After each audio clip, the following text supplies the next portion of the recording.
শুভেচ্ছা। আমন্ত্রণ চ্যানেল 24 এর সাপ্তাহিক আয়োজনে ইস্পাহানি মির্জাপুর চা নিবেদিত মুক্ত কণ্ঠের সাথে রয়েছি মোহাম্মদ ইমতিয়াজ। এই মুহূর্তে দেশের সবচেয়ে আলোচিত বিষয় হচ্ছে ছাত্র সংসদ নির্বাচন, আর তাই সরকারি 4 বিশ্ববিদ্যালয়ে বইছে ভোটের হাওয়া। ঢাকা বিশ্ববিদ্যালয় কেন্দ্রীয় ছাত্র সংসদ বা ডাকসু নির্বাচনের অনুষ্ঠিত হবে 9 সেপ্টেম্বর, নিশ্চয়ই ইতিমধ্যে আপনারা জেনেছেন, এবং জাকসু, রাকসু, পাশাপাশি চাকসু নির্বাচন অনুষ্ঠিত হবে যথাক্রমে 11 সেপ্টেম্বর, 28 সেপ্টেম্বর এবং 12 অক্টোবর। আবার অন্যদিকে কিছুক্ষণ আগের ঘটনা নিশ্চয়ই আপনারা দেখেছেন সামাজিক যোগাযোগ মাধ্যম এবং গণমাধ্যমগুলোতে, জাতীয় পার্টির কার্যালয়ের সামনে পুলিশের সঙ্গে গণ অধিকার পরিষদের নেতাকর্মীদের সংঘর্ষের ঘটনা ঘটেছে, আর এতে মারাত্মকভাবে আহত হয়েছেন ডাকসুর সাবেক ভিপি নুরুল হক নূর। পরে রক্তাক্ত অবস্থায় তাকে উদ্ধার করে হাসপাতালে নিয়ে গিয়েছেন নেতাকর্মীরা। আর এর আগে ফেসবুক পোস্টে ভিপি নূর লিখেছিলেন যে জিএম কাদেরকে যদি গ্রেফতার করা না হয় তাহলে সচিবালয় ঘেরাও করার মতো কর্মসূচি দেওয়া হবে। আমরা এই মুহূর্তে প্রধান উপদেষ্টার প্রেস সচিব শফিকুল আলম সাংবাদিকদের সাথে কথা বলছেন, আমরা সেখানে যেতে চাই, এবং গণ অধিকারের রাশেদ রয়েছেন, তিনিও কথা বলছেন। আমরা সরাসরি সেখানে একটু দেখে আসবো কি বলছেন তারা। মশাল মিছিল শেষে আমি এবং নুরুল হক নূর কথা বলা শুরু করব। প্রেস ব্রিফিং চলা অবস্থায় সেনাবাহিনী এবং পুলিশ বাহিনী আমাদের কার্যালয়ের সামনে এসে হামলা চালিয়েছে। আমরা জানতে চাই, আমাদের উপর যে হামলা করলো শুধুমাত্র কার্যালয়ের সামনে না, আমাদের কার্যালয়ের ভিতর ঢুকে সেনাবাহিনী এবং পুলিশ হামলা চালিয়েছে।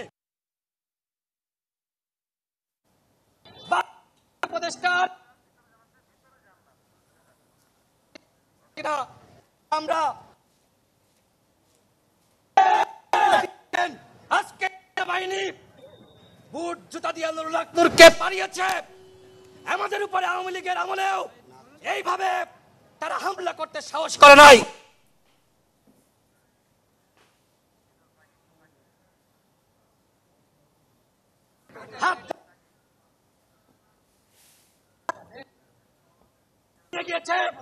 দ্বিতীয় দফায় যখন আমি এবং নুরুল হক নূর কথা বলতে যাব, তখন নুরুল হক নূর সহ আমাদের শতাধিক নেতাকর্মীর উপরে হামলা করা হয়েছে। ইসলাম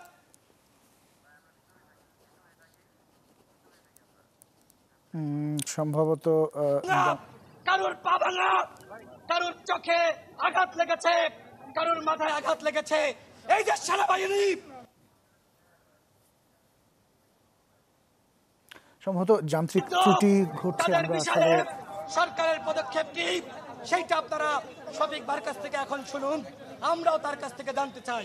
জি,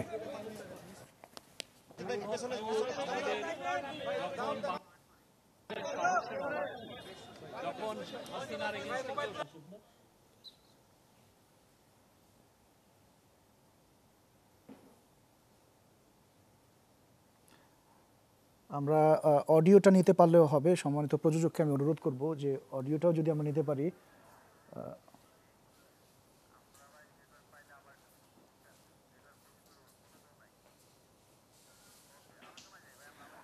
সম্ভবত যান্ত্রিক গোলযোগের জন্য আমরা তাদের কথাগুলো শুনতে পেলাম না। আমরা আমাদের সাথে দুজন সম্মানিত অতিথি রয়েছেন। দর্শক, আমরা শুরুতেই তাদের সাথে পরিচয় করিয়ে দিতে চাই। আমাদের সাথে রয়েছেন ঢাকা বিশ্ববিদ্যালয়ের সাবেক জিএস খায়রুল কবির খোকন, এবং রয়েছেন শিক্ষক ও রাজনীতি বিশ্লেষক ডাক্তার জাহিদুর রহমান। আপনাদের দুজনকে অনেক ধন্যবাদ, আমাদের সাথে আপনারা যুক্ত হয়েছেন। খায়রুল কবির খোকন, আপনাকে দিয়ে শুরু করতে চাই। আমরা আলোচনায় যাব ডাকসু নির্বাচন এবং আরও বেশ কিছু ইস্যুসগুলো নিয়ে। আমরা শুরুতেই একটু আজকের এই দুর্ঘটনা নিয়ে একটু কথা বলতে চাই। ডাকসুর সাবেক ভিপি নুরুল হক নূরের উপর যেই ঘটনাটি ঘটলো, এবং গণ অধিকার পরিষদের নেতৃবৃন্দ কথা বলছেন, তারা সেনাবাহিনীর উপরে এবং পুলিশের উপরে দায় চাপাচ্ছেন, তারা বলছেন। একটু যদি আপনি। ধন্যবাদ আজকের এই অনুষ্ঠানে আমাকে আমন্ত্রণ করার জন্যে। আমাদের একজন সম্মানিত সহ-আলোচক, উপস্থিত আমার সঞ্চালক, সম্মানিত দর্শক শ্রোতা, যে মুহূর্তে এই বর্তমান সরকার এবং নির্বাচন কমিশন রোডম্যাপ ঘোষণা করা হলো গতকালকে, আজকে এই ঘটনাটি মানে সংগঠিত হয়েছে। এটা অত্যন্ত অনাকাঙ্ক্ষিত, অপ্রত্যাশিত এবং দুঃখজনক যে ধরনের একটি নুরুল হক নুরু, সে আমাদের 2019-এর সে ডাকসু নির্বাচনে সে বিপুল ভোটের ব্যবধানে সে সহসভাপতি বিপি নির্বাচিত হয়েছে। নির্বাচিত হওয়ার পরেও সেখানে আমরা দেখেছিলাম যে তৎকালীন সরকারি ছাত্র সংগঠন ডাকসুর বিপির উপর বারবার তার কার্যালয়ে হামলা করেছে, তাকে আহত হয়েছে। স্বাভাবিক কর্মকাণ্ড সেখানেও সে পরিচালিত করতে পারেনি। তারপরে সে একটি রাজনৈতিক দল গঠন করেছে। তার রাজনৈতিক ইতিহাস আমরা জানি। তার হয়তো এক সময় সে ওই ছাত্রলীগ বা আওয়ামী লীগ পরিবারের সদস্য ছিল। তার পরবর্তীতে সে যখন কোটা বিরোধী আন্দোলন থেকে পরবর্তীতে সে তার গণ অধিকার পরিষদ সে গঠন করেছে। সে গঠন করে সেখানে সে সভাপতি বা সেখানে আহ্বায়ক বোধ না, সম্ভবত সে গণ অধিকার পরিষদের আহ্বায়কের দায়িত্ব পালন করছে অনেক দিন যাবৎ। তো যাই সেখানে সে আজকের যে ঘটনাটি সংঘটিত হলো, সেই ঘটনাটি আমার মনে হয় যে জিএম কাদেরকে গ্রেপ্তার করা বা নিষিদ্ধ করা, এই দাবি দেওয়া নিয়ে বোধহয় জাতীয় পার্টির কার্যালয়ে গিয়ে তারা সেখানে গিয়েছিল, গিয়ে বোধহয় তারা দাবি করছিল বা বিক্ষোভ করছিল, যার ফলশ্রুতিতে বোধহয় পরিস্থিতি উত্তপ্ত হওয়ার কারণে পুলিশ, পরে বোধহয় সেনাবাহিনী গিয়ে বিষয়টি যতটুকু আমরা ইতোমধ্যে আমরা যতটুকু গণমাধ্যমে আমরা দেখেছি আর কি, তারপরে ওই সামাজিক যোগাযোগ ফেসবুকে যেটা দেখেছি, সেখানে তার উপরে চড়াও হয়েছে পুলিশ এবং সেখানে বিক্ষোভ হয়েছে। তার পার্টির অন্য সব কর্মকর্তাদের বক্তব্য শুনেছি। তো সেই ঘটনাটি হঠাৎ করে এই পর্যায়ে যাওয়ার পিছনে অন্য কোনো নেপথ্যে অন্য কোনো বিষয় ঘটনা সেখানে আছে কিনা সেটাও একটু এখন আমাদেরকে তলিয়ে দেখার বিষয়। এই মুহূর্তে হয়তো আমরা হয়তো মন্তব্য করতে পারবো না, পরবর্তীতে এটা একটু অ্যানালিসিস স্টাডি করলে হয়তো বোঝা যাবে যে এর পিছনের কি ঘটনা হতে পারে।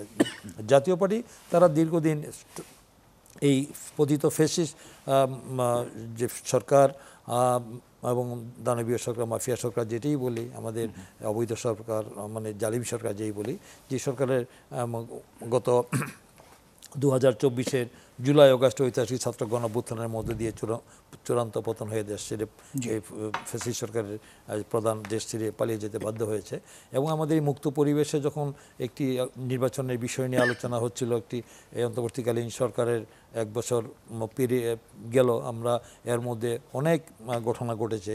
একটি অবাধ সুষ্ঠু নিরপেক্ষ নির্বাচনের জন্যে সরকারের সাথে বিরোধী দলের একাধিকবার বৈঠক হওয়ার পরেও আমরা দেখেন যে আমাদের জাতীয় ঐক্যমত ভিত্তিতে আমাদের সংস্কার কমিটি হয়েছে। সেই কমিটির মধ্যে আমাদের দলের সাথে, বিরোধী দলের সাথে, রাজনৈতিক দলগুলোর সাথে এই একাধিকবার বৈঠক হয়েছে কিভাবে একটি অবাধ সুষ্ঠু নিরপেক্ষ নির্বাচন করা যায়। সেই নির্বাচন নিয়ে যখন একটি পরিস্থিতি এই মুহূর্তে সেই ঘটনাটি ঘটেছে, সেই ঘটনাটি আমাদের আগামী নির্বাচনে আমাদের নেতিবাচক প্রভাব যে পড়ুক সেটা আমরা চাই না। আমরা চাই যে পরিস্থিতি স্বাভাবিক থাকলে একটি শান্তিপূর্ণ অনুকূল পরিবেশ বজায় থাকুক, যেন নির্বাচন একটি সুন্দর সুষ্ঠু পরিবেশের মধ্যে একটি অবাধ সুষ্ঠু গ্রহণযোগ্য একটি নির্বাচন হতে পারে, একটি ক্রেডিবল এবং ইনক্লুসিভ একটি অংশগ্রহণমূলক নির্বাচন, সুষ্ঠু নির্বাচনের জন্য যে গোটা জাতি অপেক্ষা করছে সেই একটি নিরপেক্ষ নির্বাচনের জন্য। অনেক ধন্যবাদ খোকন ভাই, আপনার কাছে আমরা আসবো। ডাক্তার জাহিদুর রহমান, একই আপনার কাছে প্রশ্ন রাখতে চাই, এই যে অনাকাঙ্ক্ষিত একটি ঘটনা ঘটে গেল, এই বিষয়টিতে কিভাবে দেখছেন আপনি? কয়েকটা দিক আছে এখানে। প্রথম ব্যাপারটা হচ্ছে, আমরা আইন শৃঙ্খলা রক্ষার জন্য যখন সেনাবাহিনীকে ডিপ্লয় করি, আমাদের একটা সমস্যা আছে।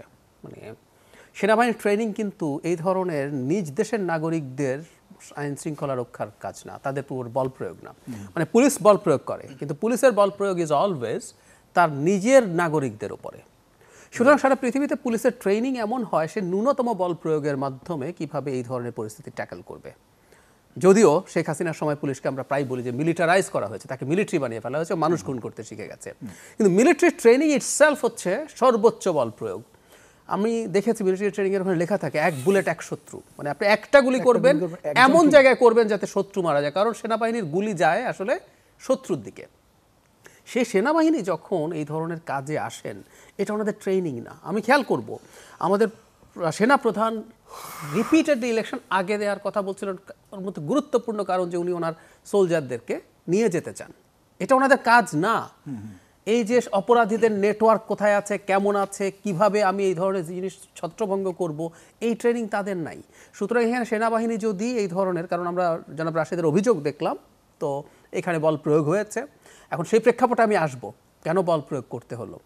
সেই ক্ষেত্রে এই দলটারও কিছু দায় আছে বলে আমি মনে করি, খুবই অপ্রিয় কিন্তু আমি বলবো।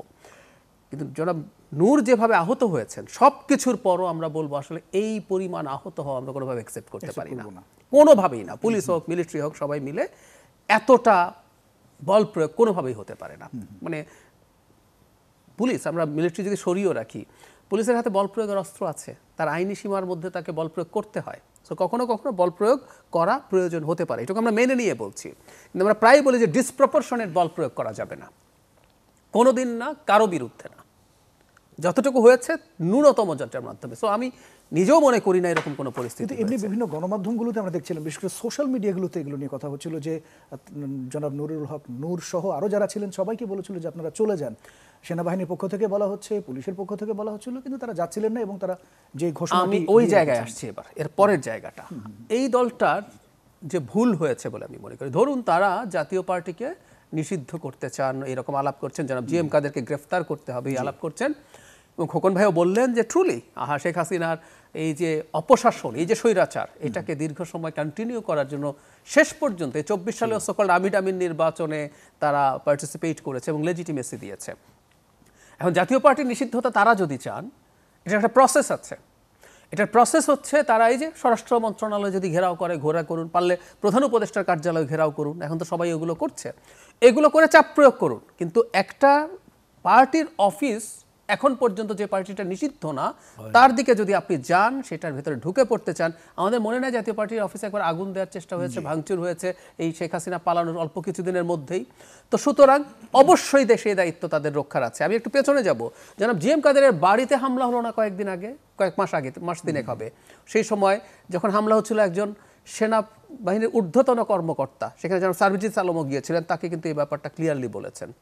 সুতরাং এই যে আমাদের প্রবণতা আছে, আমি যা মনে করি আমি এখন সব করে ফেলতে পারি, এটা ঠিক হয়নি। সো গণ অধিকার পরিষদ তাদের এই দাবি আছে, এই দাবির জন্য যে জায়গায় জায়গায় যাওয়া উচিত ছিল সেটা না গিয়ে যেটা এখন হচ্ছে, তারা নিজ হাতেই এই কাজটা করতে গেছেন।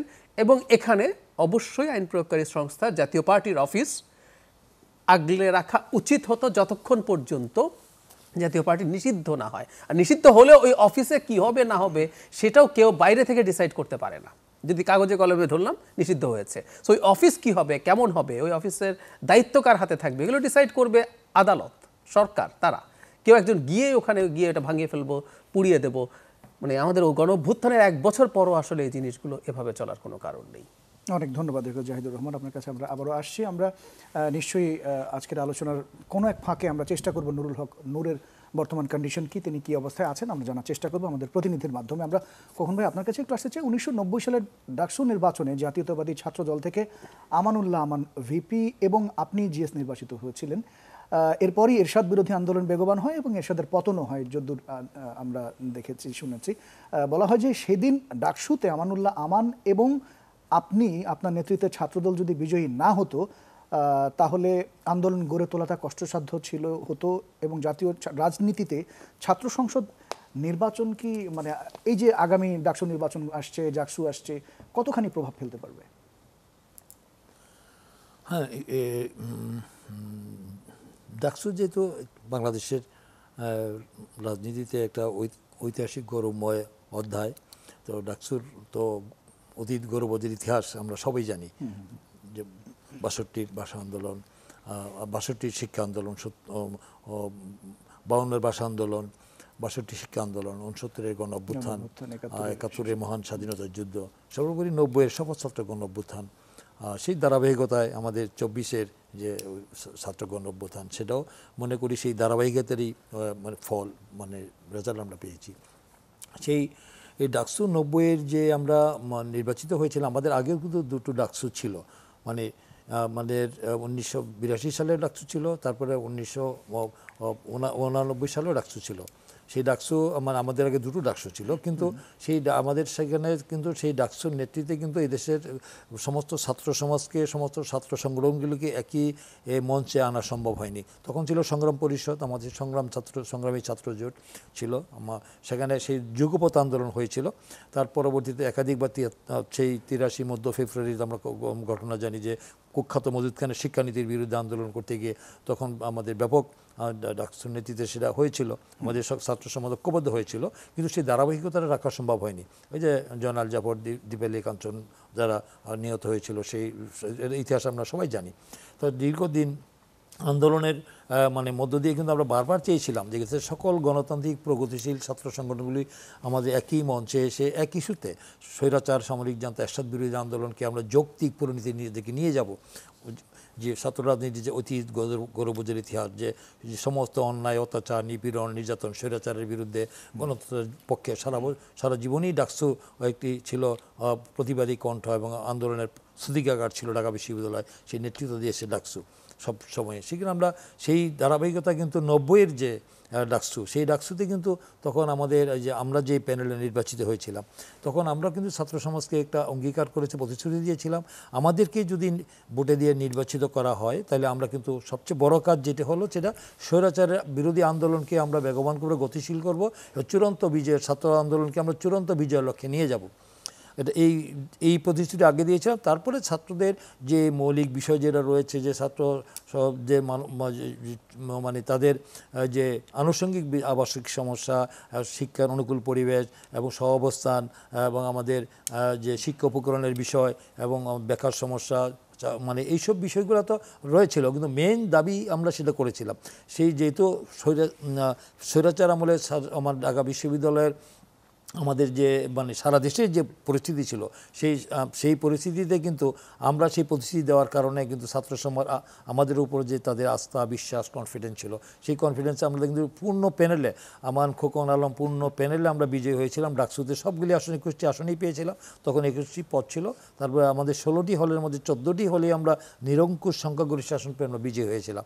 সেই বিজয়ী হয়ে কিন্তু আমরা দেখেছেন যে 1990 সালের যে আমাদের 10ই অক্টোবর সচিবালয় ঘেরাও কর্মসূচি ছিল, 7 দল 5 দল 15 দলের, সেই কর্মসূচিতে আমাদের ছাত্রদলের একজন নেতা নাজিরউদ্দিন জিহাদ, তিনি শহীদ হয়েছিলেন পুলিশের গুলিতে, সে আমাদের আল্লাহ ভবনের সামনে দৈনিক বাংলা মোড়ে।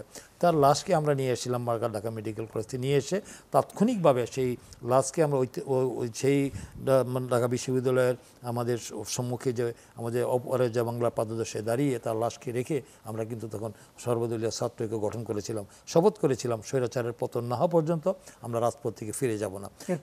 সেই তারপর তাৎক্ষণিকভাবে ডাকসুর নেতৃত্বে ডাকসু ভবনে বসে আমাদের এই 22টি ডাকসু সহ 23টি ছাত্র সংগঠন আমরা সেদিন সর্বদলীয় ছাত্রকে গঠন করেছিলাম। সেই ছাত্রকে গঠন করে আমরা কিন্তু সারা দেশে আন্দোলনকে, মানে ছাত্র আন্দোলনকে আমরা গতিশীল করেছিলাম, বেগবান করেছিলাম। সেই আন্দোলনের লেলিহানচিকা সারা দেশেই ছড়িয়ে পড়েছিল। সেই আন্দোলনের পরবর্তীতে আমাদের জাতীয় রাজনীতিতে ইতিবাচক প্রভাব পড়েছিল এবং সারা দেশে মানুষ আশান্বিত হয়েছিল। সারা বাংলাদেশে তখন জাকসু, ইকসু, বাকসু এবং সমস্ত ছাত্র সংসদগুলি, ছাত্রদলের এই আমাদের প্রায় 375টি কলেজ বিশ্ববিদ্যালয়ে আমাদের ছাত্রদলের পূর্ণ প্যানেল আমরা বিজয়ী হয়েছি। এবং সেই ছাত্র কনভেনশন হয়েছিল 1990, আমাদের 3বারের প্রধানমন্ত্রী, মাদার অফ ডেমোক্রেসি, গণতন্ত্রের মাসে আমাদের বিএনপির চেয়ারপারসন দেশনেত্রী বেগম খালেদা জিয়া প্রধান অতিথি ছিলেন। আমাদের সেই ইঞ্জিনিয়ারিং ইনস্টিটিউশনের আমরা সেই ছাত্র কনভেনশন করে আমরা কিন্তু সেখান থেকে কিন্তু আমরা বৃহত্তর ঐক্যের ডাক দিয়েছিলাম যে সকল ভেদাভেদ ভুলে গিয়ে আসুন, যে এই স্বৈরাচার সামরিক জান্তা এরশাদের বিরুদ্ধে আমরা একই প্ল্যাটফর্মে এসে আন্দোলনকে আমরা চূড়ান্ত বিজয়ের লক্ষ্যে নিয়ে যাই।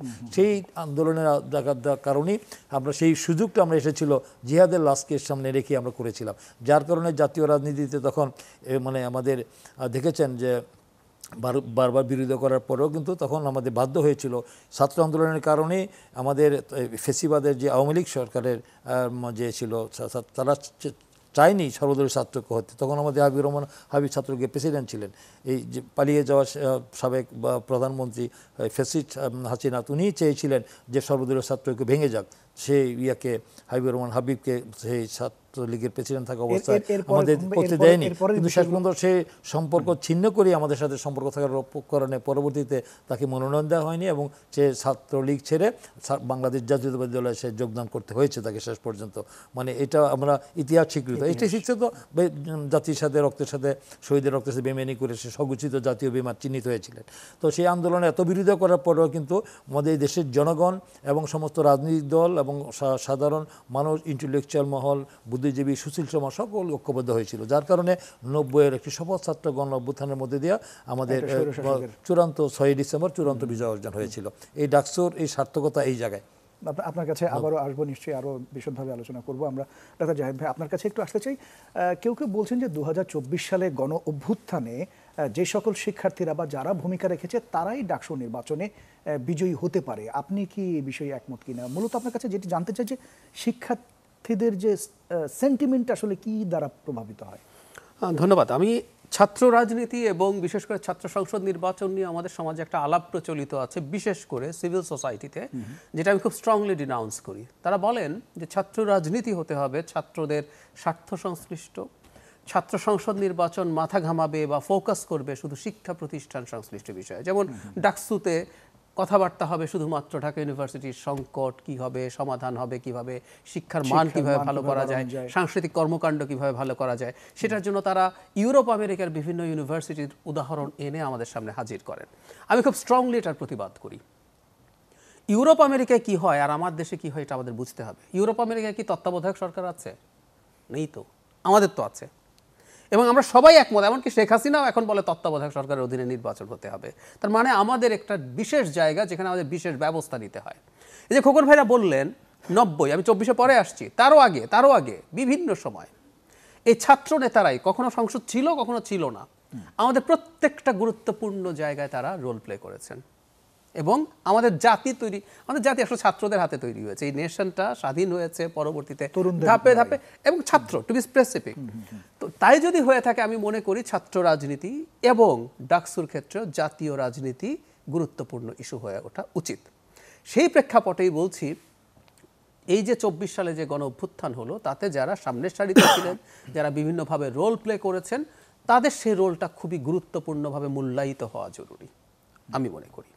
এবং মানে একটা ঢাকা ইউনিভার্সিটির স্টুডেন্ট বা অন্যান্য যেসব সংসদ হবে সেখানকার, সে যদি শুধু তার একজন নেতা যিনি হচ্ছেন, এই যে খোকন ভাই আজকে জাতীয় নেতা হয়ে গেছেন, আমাদের তো আসলে ডাকসু নির্বাচন রেগুলারলি হয় নাই, ওনাদের পর নূরদের বা নির্বাচন এত বছর পর যদি আমাদের নিয়মিতভাবে হতো, আমরা কিন্তু এরকম অনেক মানুষকে পেতে পারতাম। সুতরাং আমরা যখন ডাকসুর, জাকসু, রাকসু যাই বলি, আমরা আসলে জাতীয় পর্যায়ের নেতাদেরকে দেখতে পাই সেখানে। তাই যদি হয়ে থাকে আসলে সে জাতীয় পর্যায়ে কি কি রোল প্লে করেছে সেটাও কনসিডার করা খুবই জরুরি। সুতরাং আমি মনে করি 24-এ যারা রোল প্লে করেছে তারা এগিয়ে থাকা উচিত, এবং ছাত্রদের তাদের উপরে রিলাই করা উচিত, কারণ ওরা অসীম সাহসিকতা নিয়ে এই কাজটা করেছে। অনেক ধন্যবাদ আপনাদের দুজনকে। আমরা ছোট্ট একটা বিরতি নিয়ে আসতে চাই, বিরতির পরে আবার আসবো। দর্শক, ছোট্ট একটা বিরতির সময় হলো, ফিরছি খানিকক্ষণ পর, আশা করি সাথেই থাকবেন। বিরতির পর আরও একবার স্বাগত ইস্পাহানি মির্জাপুর চা নিবেদিত মুক্ত কণ্ঠে। সাথে রয়েছে মোহাম্মদ ইমতিয়াজ, দুজন সম্মানিত অতিথি রয়েছেন। খায়রুল কবির খোকন, আপনার কাছে আবারও আসতে চাই। এবারের প্রেক্ষাপটটা হচ্ছে একটা সরকারের পতনের পর ডাকসুর সহ আরও 3টি সরকারি বিশ্ববিদ্যালয়ে নির্বাচন হতে যাচ্ছে, এবং আপনার থাকাকালীন সময়ে নির্বাচন এবং এখনকার ডাকসু নির্বাচনের মধ্যে আপনি কেমন পার্থক্য দেখতে পাচ্ছেন, এবং কি ধরনের প্রভাব ফেলবে বলে আপনার কাছে মনে হয়? তো যেহেতু আমরা তো 1990 সালে 6 জুন নির্বাচিত হয়েছিলাম, তো এখন 1990 থেকে এখন হলো 35 বছর, প্রায় 25 বছর, 2025 25 বছর পর হচ্ছে আবার ইলেকশন। সেখানে তো কিছুটা গুণগত পরিবর্তন, একটু ভিন্নতা থাকাটাই স্বাভাবিক। তো সেখানে আমাদের মধ্যে আপনাদের সময় স্বৈরাচারের এক পতনের পরে আবার এখানেও মানে স্বৈরাচারের থাকা অবস্থায় আমাদের স্বৈরাচারের পতনের ঠিক পূর্ব মুহূর্তে 6 জুন আমরা নির্বাচিত হলাম। এই সরকার পতনের ডিসেম্বরে 6 ডিসেম্বর স্বৈরাচারের পতন হলো স্বৈরাচারের সাথে। তো সেখানে 6 মাসের ব্যবধানেই সেটা হলো আর কি।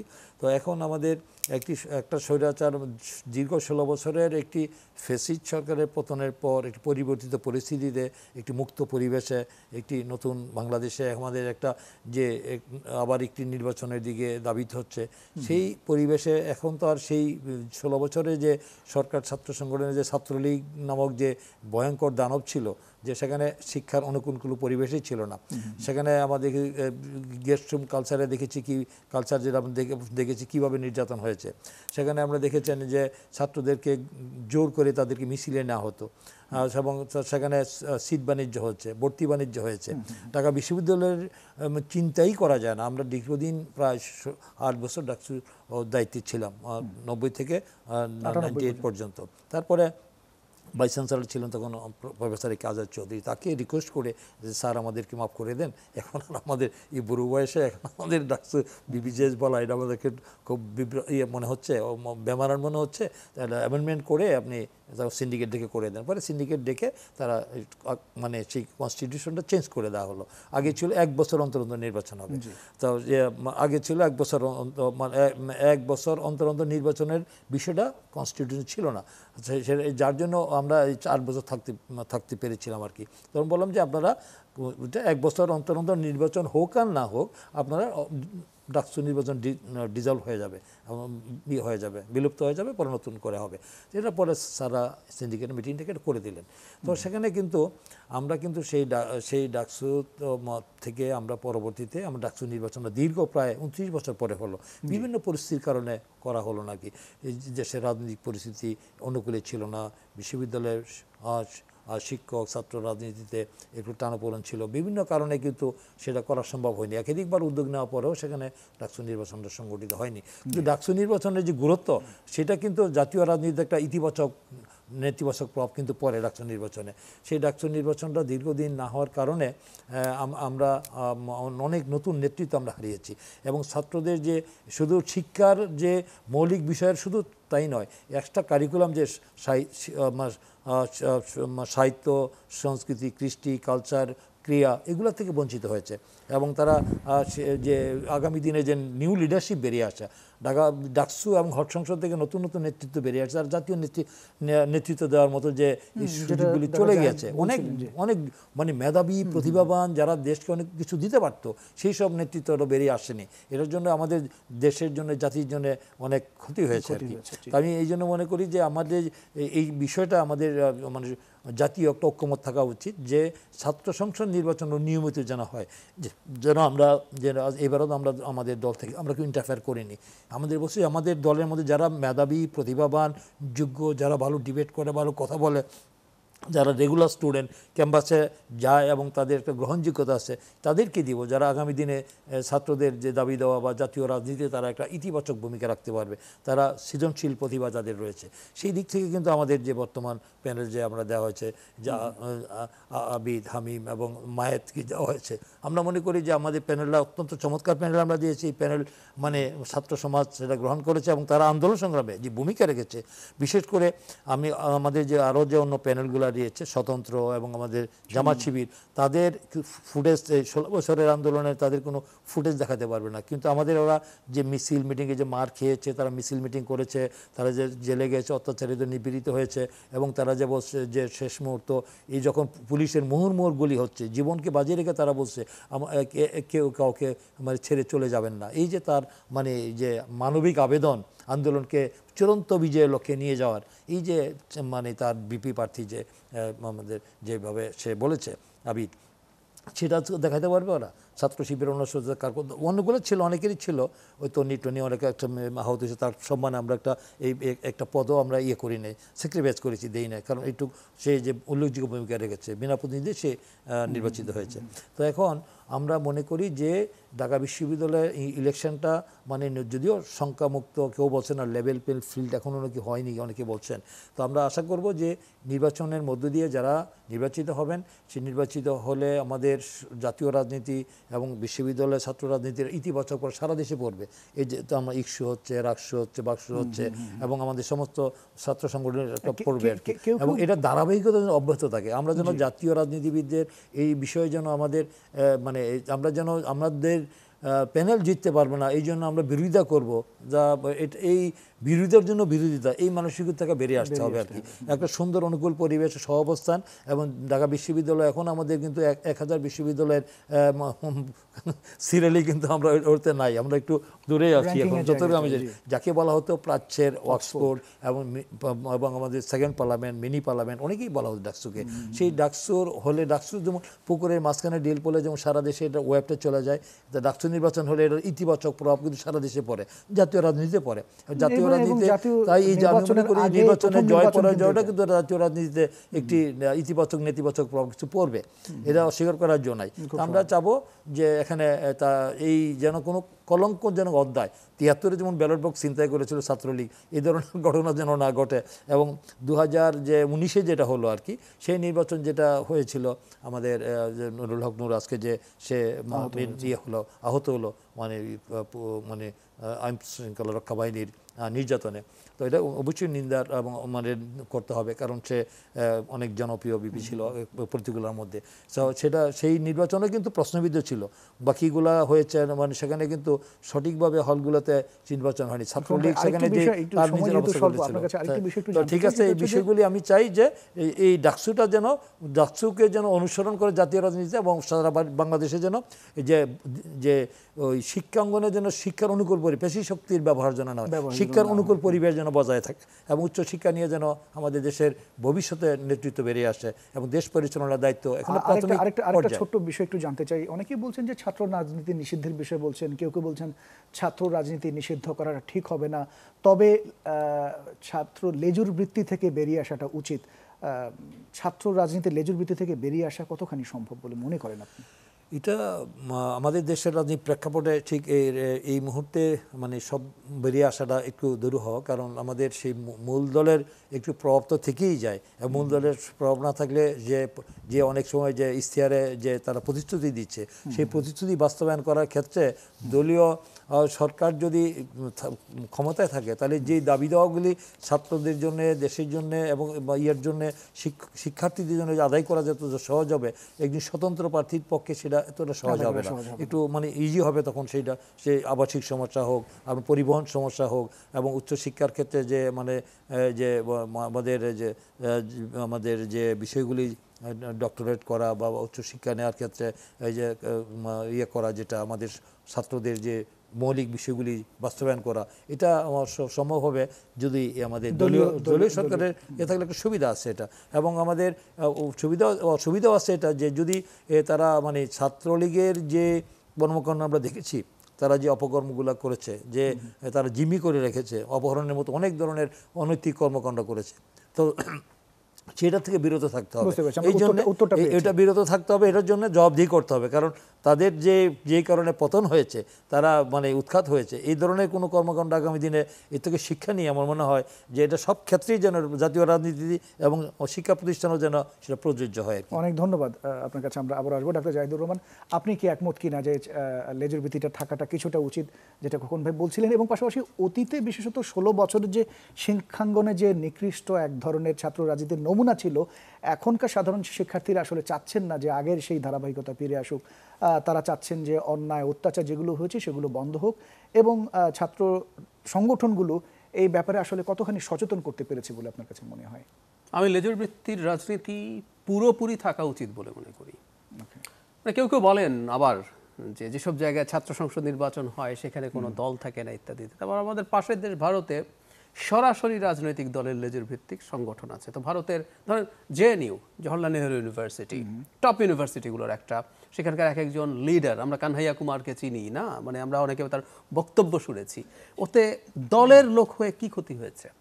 আচ্ছা, আমি খুব বোকা বোকা একটা যুক্তি দিই, শুনতে বোকা বোকা লাগবে, আবার হয়তো এটা অকাট্য যুক্তি।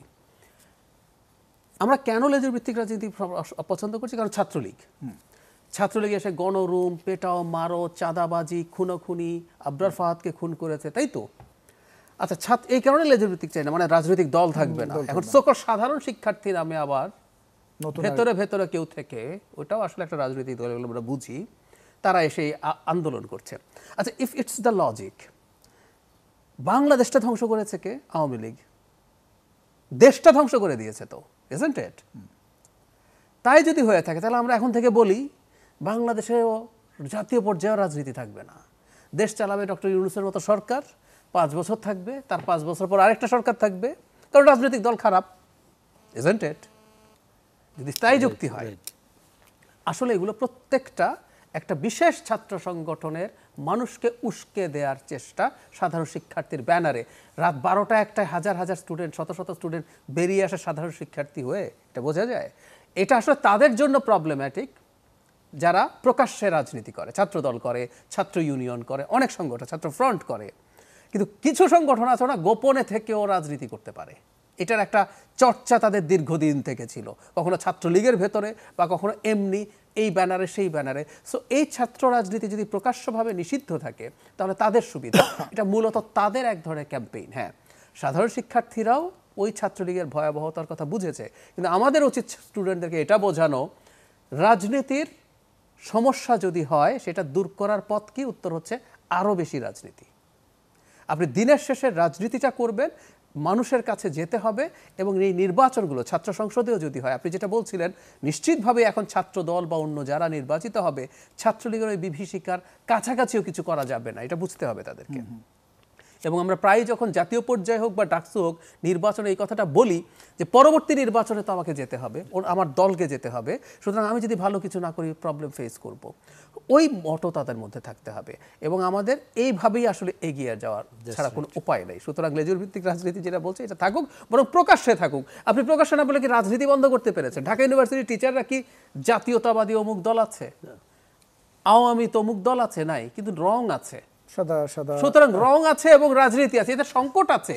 আপনি ওকে দায়ী করতে পারছেন না। ধরুন ছাত্রদল ঝামেলা করলো, কোনো একদিন টক শোতে ভবিষ্যতে খোকন ভাইকে আমি ধরবো কিন্তু যে আপনার দল এই সমস্যা করছে, কিন্তু ওনার যদি দল না থাকে, এই প্যানেল ওই প্যানেল, এই রং সেই রং, উনি এটাকে খুব শক্তভাবে তো ওন করবেন না, জবাব দিতে আনা যাবে না। সুতরাং এটা থাকা উচিত। জাহিদ ভাই ঠিকই বলেছেন। আর আরেকটি বিষয় একটু জানি যে ইসলামী ছাত্র শিবির দীর্ঘদিন পর ক্যাম্পাসগুলোতে সক্রিয়ভাবে তারা কাজ করছেন এবং ছাত্র রাজনীতিতে অংশগ্রহণ তারা করছেন। ছাত্র রাজনীতিতে ছাত্র শিবিরের যে বর্তমান যে অবস্থান, এখনকার তাদের যেই কার্যক্রমগুলো, সেটা আপনার কাছে কি কেমন মনে হচ্ছে, পজিটিভ না নেগেটিভ? আমি পজিটিভ মনে করি, কিন্তু তাও একটা সমস্যা আছে। আমি ঢাকা ইউনিভার্সিটির প্যানেলে আমি অবাক হচ্ছি, ছাত্র শিবির নামে কোনো প্যানেল নেই। এবং শুধু ছাত্র শিবিরের তা না, মানে অন্যদেরও তো একই অবস্থা, সবাই সম্মিলিত এক ধরনের নানান ধরনের না, কিন্তু ছাত্র শিবির তো একটা দল, মানে ছাত্র সংগঠন। ছাত্র দল কিন্তু ছাত্র দলের প্যানেল দিয়েছে, ছাত্র শিবির একটা ভিন্ন নামের প্যানেল দিয়েছে, ছাত্র শিবির দেয়নি। জি, সম্মিলিত। হ্যাঁ, তো আমি যে কথাটা এখন বলতে চাই, এটা আমি ছাত্র শিবির প্রকাশ্যে সঠিকভাবে রাজনীতি করুক এবং এই রাজনীতির মাধ্যমে সে যদি জনগণের স্টুডেন্টদের আস্থা অর্জন করতে পারে সেটা করা উচিত। এবং আমি একসময় কোনো একটা অদ্ভুত কারণে, আমি জানি না খোকন ভাইরা ওই সময় ছিলেন সম্ভবত বা তার আগেই সিদ্ধান্ত হয়েছে কিনা, সব ছাত্র সংগঠন একত্র হয়ে নাকি সিদ্ধান্ত নিয়েছিল ঢাকা ইউনিভার্সিটি বা জাহাঙ্গীরনগরে ছাত্র শিবির রাজনীতি করতে পারবে না। আমি এই জিনিসটাকে যৌক্তিক মনে করি না। ছাত্র শিবির যদি নিষিদ্ধ ছাত্র সংগঠন না হয়ে থাকে, তারা নিষিদ্ধ ছাত্র সংগঠন না, তাহলে তাদের রাজনীতি করার অধিকার আছে। আমি কিন্তু তাদের রাজনীতির যে মোড আছে, যেইভাবে তারা রাজনীতি করে, আমি মনে করি এই রাজনীতি তাদের জন্য ভালো কিছু হবে না, কিন্তু তারা মনে করছেন ভালো হবে। কিন্তু তাদের রাজনীতির অধিকার আছে, তারা প্রকাশ্যে সুন্দরভাবে, আর সব দল যেভাবে রাজনীতি করে আমি তাদের জন্য সেটা চাই। তারা তাদের যাবতীয় যা যা ক্যাম্পেইন আছে সেগুলো করুক, আমি এটাকে একটা শুভ লক্ষণ বলে মনে করি। কিন্তু জরুরি কথা হচ্ছে, গণ অভ্যুত্থানের পরে কিন্তু এই ধরনের আমরা প্রকাশ্যে তাদের কার্যক্রম কিছুগুলো দেখতে পাচ্ছি। আমরা এই কথা একটু বলে রাখতে হবে, একটা সময় শেখ হাসিনার সময় তাদের উপরে প্রচন্ড চাপ ছিল এবং তাদের কৌশল এটা, ছাত্রদল ডিসাইড করেছে আমি ছাত্রদল হয়ে মার খেলে মার খাবো, আমি রাজনীতি করব। ছাত্র ইউনিয়ন সিদ্ধান্ত নিয়েছে, ফ্রন্ট সিদ্ধান্ত নিয়েছে, এনারা আবার ভিন্নভাবে নানানভাবে ছিলেন, ছাত্রলীগের ইভেন কমিটিতে ছিলেন বলে অভিযোগ আছে। এর বাইরে তারা নানাভাবে তাদের সাথে মিলেমিশে এক্সিস্ট করতে চেয়েছে। কিন্তু আমি ব্যক্তিগতভাবে আবারও বলছি, যেহেতু তারা একসময় এই ধরনের ট্রেন্ডের মধ্যে ছিলেন, তাদের উচিত হবে না, তাদের উচিত একদম প্রকাশ্যে আসা, প্রকাশ্যে নিজেদেরকে প্রকাশিত করা, প্রকাশিত রাজনীতি করা, জনগণকে বেছে নেওয়ার, ছাত্রদেরকে বেছে নেওয়ার, কানেক্টেড হওয়ার সুযোগ দেওয়া। অনেক ধন্যবাদ, চমৎকার করে উত্তর পেয়েছি। আমি একটু সম্মানিত প্রযোজককে একটু জানতে চাই যে ভিপি, সাবেক ভিপি নুরুল হক নূরের এখন শারীরিক কন্ডিশন জানার কোনো সুযোগ আছে কিনা, বা সেখানে যে প্রতিনিধি আমাদের রয়েছেন হিরণ খান, তার সাথে কি আমরা কথা বলার সুযোগ রয়েছে কিনা, হয়তো কিছুক্ষণের মধ্যে আমরা জানার চেষ্টা করব। আমরা আপাতত আমরা হয়তো কানেক্ট কানেকশনটা পাচ্ছি না বলে দর্শক আপনাদের জানাতে পারছি না। আমরা নিশ্চয়ই পরবর্তীতে খবরে আপনাদের জানানোর চেষ্টা করব। খোকন ভাই, আপনার কাছে একটু জানতে চাই, স্বাধীনতার পর ডাকসু নির্বাচনগুলোতে বড়বারই আমরা দেখেছি যে হেরে গিয়েছে ক্ষমতাসীন রাজনৈতিক দলের ছাত্র সংগঠনগুলো। আমরা যদি পুরনো 1972 সালের যদি দেখি, প্রথম ডাকসু নির্বাচনে হেরে যায় ছাত্রলীগ, এরপরে আমরা 79 দেখি, 80 দেখি, 82-তে বিএনপি আমলে 3টি নির্বাচনেও হেরে গিয়েছিল ছাত্রদল। আবার 2019-এও কিন্তু ভিপি নূর জিতে গিয়েছিল, যদিও তখন আওয়ামী লীগের একটা ইয়ে ছিল। তো এবার কিন্তু আমরা কোনো সংগঠনের আন্ডারে ব্যানারে হচ্ছে না, শুধুমাত্র ছাত্রদল করছে, যেটা আমরা বলছি, যদিও বিএনপি এখন ক্ষমতায় নেই। তো সেক্ষেত্রে মানে এই যে হেরে যাওয়ার এই ইয়েটা কেন হয়, এই ট্রেন্ডটা কেন? না, এটা ঢাকা বিশ্ববিদ্যালয়ের যে ইতিহাস, যে ঐতিহ্য, সাধারণ ছাত্ররা বরাবরই তারা প্রগতিশীল এবং তারা সবসময় মানে ওই সরকার বিরোধী একটা সেন্টিমেন্ট সেখানে কাজ করে, যে সরকারের যে সব সরকার স্বৈরাচারী হয় বা ফেসিস্ট হয়, যে গণবিরোধী হয়, তাদের বিরুদ্ধে ঢাকা বিশ্ববিদ্যালয়ের ছাত্ররা বরাবরই সোচ্চার ছিল, প্রতিবাদী ছিল। তো এই কারণে দেখ অনেক সময় সেই ছাত্র সমাজে তাদের ন্যায্য অধিকার দাবি থেকে বঞ্চিত হচ্ছে, বা দেশের গণতন্ত্র নেই, বা দেশের আগামী দেশের যে সংকট, অর্থনৈতিক সংকট, জাতীয় সংকট, সেই সংকটের বিষয়ে সাধারণ ঢাকা বিশ্ববিদ্যালয়ের ছাত্ররা অত্যন্ত মেধাবী, প্রতিভাবান, সচেতন অংশ, সেই অংশ হিসাবে তারা সেইভাবে চিন্তা করে, সেই ভোটটাও সেইভাবেই তারা দেওয়ার চিন্তা করে। আমরা সেইভাবেই নির্বাচিত হয়েছিলাম, ওই সময়ের কারণেই আমাদেরকে তারা নির্বাচিত করেছিল, কারণ তারা দীর্ঘদিন দেখেছে যে আমাদের কমিটমেন্ট, আমাদের কথা, আচার আচরণ, এবং আমরা যা বলি তা করি। আমরা তো মানুষের প্রতারণা করা বা মুখে বলা আর অন্য কাজ করা, জনগণকে প্রতারণা করা, ছাত্র সমাজকে প্রতারণা করা, এই বিষয়গুলোর মধ্যে কিন্তু আমরা ছিলাম না, যার কারণে আমরা নির্বাচিত হচ্ছিলাম। কিন্তু যে কথাটি আমাদের জাহিদ ভাই বললেন যে আমাদের যে নামেই করে লেজুর বৃত্তিটা না করে সরাসরি করাই, জাহিদ ভাই বলছেন যে লেজুর বৃত্তি 100% থাকা দরকার। আমি লেজুর বৃত্তি থেকে তো জিততে পারছে না, এটা কেন? না, জিততে পারছে না মানে এটা মানে পারছে না, এটা তো আমরা দেখব ইতিহাসগুলো দেখতে পাচ্ছি। এখন তো সরকারি দল নাই, এখন তো অন্তর্বর্তীকালীন সরকার, এখন তো নাই। যখন আবার পরবর্তীতে আমরা হয়তো দেখতে পাবো মানে কি হয়েছে, কারণ বিগত দিনে তো আমি 72 পরিসংখ্যান বলেছি, 72 থেকে 2019 পর্যন্ত। কিন্তু আমি বলছিলাম যে ছাত্র ইউনিয়নের যে ছাত্র শিবিরের কথা হয়েছিল, তখন কিন্তু আমাদের একটি ঢাকা বিশ্ববিদ্যালয় শিক্ষার ছিল, পরিবেশ ছিল একটা, সেটা পরিবেশ পরিষদের মধ্যে আমরা ছাত্র শিবিরকে অন্তর্ভুক্ত করা হয়নি। এখন একমাত্র ছাত্র শিবির, ছাত্র সমাজকে বাদ দিয়ে আমরা সেদিন কিন্তু সমস্ত গণতান্ত্রিক প্রগতিশীল ছাত্র সংগঠনগুলো আমরা কিন্তু সেই ঢাকা বিশ্ববিদ্যালয় যখন আমরা ডাকসু হয়নি তখন থেকে, মানে আমরা যখন 80 থেকে দেখে আসছি, তো সেখানে কিন্তু কোনো সময়, কারণ যেহেতু তারা স্বাধীনতা বিরোধী শক্তি, তারা মানে আমাদের দেশের তাদেরকে বলা হয় যে তারা দেশের ওই স্বাধীনতা চায়নি, স্বাধীনতা বিরোধিতা করেছে, ওরা হয়েছে, তাদেরকে আমরা আমাদের আশ্রয়ে তারা এসছে, তারা আমাদের জোটেও ছিল, তাদেরকে আমরা মন্ত্রী পরিষদও আমরা নিয়েছিলাম, তারা আশ্রয় দিয়েছি, মন্ত্রী পরিষদও নিয়েছি। নেওয়ার পরে আমরা দেখেছি তারা হলো যে কি বলে, যেটাকে বলে যে বেঈমান, বিশ্বাসঘাতক, মুনাফেক দল আর কি। তারা ডাবল স্ট্যান্ডার্ড, মানে এরা তো ধর্মের নামে ব্যবসা করছে আর কি। এরা ধর্ম ব্যবসায়ী, এরা ধর্মকে, ইসলামকে পুঁজি করে তারা বলছেন যে জামাত হেরে গেলে কোরআন হেরে যাবে, ইসলাম হেরে যাবে, এই কথা তারা বলছেন, যে দাঁড়িপাল্লাকে ভোট দিলে জান্নাতে যাওয়া যাবে। এইসব কথা বলে তারা তো জনগণকে বিভ্রান্ত করছে, জনগণকে ধোঁকা দিচ্ছে। তো এটা তো তাদের তো এই মুকুট। এই জন্য ছাত্রলীগের সাথে তারা কাজ করেছে দীর্ঘদিন। তারা কিন্তু ওই বিগত দিনে তাদেরকে অফিসিয়ালি ছাত্র শিবিরের কোনো ঢাকা বিশ্ববিদ্যালয়ের ভূমিকা দেখেছেন? কোনো দেখেন নাই। কিন্তু ছাত্রদল বহুবার চেষ্টা করেছে, ক্যাম্পাসে গিয়েছে, মাইর খেয়েছে, সমস্ত কিছু মিছিল মিটিংয়ে ছিল, কিন্তু তারা কিন্তু গুপ্ত সংগঠন হিসাবে ছাত্রলীগের ছিল। তারা একজন মানে প্রার্থী ডাকসুর, সে বলছে যে ছাত্রলীগ করার কারণে ছাত্র শিবিরের বিচার করতে হবে। তারা কিন্তু ছাত্রলীগের ব্যানারে থেকে তারা ছাত্রদল করে এখন তারা শিবির, যদি 5ই আগস্ট না হতো তাহলে তারা কেউ ছাত্রলীগই থেকে যেত, তারা কিন্তু ছাত্র শিবিরে আসতো না, তাদেরকে কেউ চিনতও না, তারা কোনো ভূমিকাও রাখে নাই। বিগত দিন আঙুল দিলে একটা ফুটেজ দেখা, একটা মিডিয়া ফুটেজ দেখা যে ছাত্র শিবির তারা আন্দোলন সংগ্রামে কি ভূমিকা রেখেছে। ভাই আমরা একটু ঢাকা মেডিকেল যেতে চাই, আমরা একই প্রশ্ন ডক্টর জাহেদ আপনার কাছেও রাখতে চাইবো যে কেন আসলে লেজুর ভিত্তি করা সত্ত্বেও তারা আসতে পারেন না নির্বাচনে। আমরা তার আগে ঢাকা মেডিকেল একটু যাব, আমাদের সহকর্মী হিরণ খান রয়েছেন সেখানে। হিরণ, কি অবস্থা দেখছেন আসলে আমাদের সাবেক ভিপি নুরুল হক নূরের এখন কি অবস্থা, শারীরিক কন্ডিশন?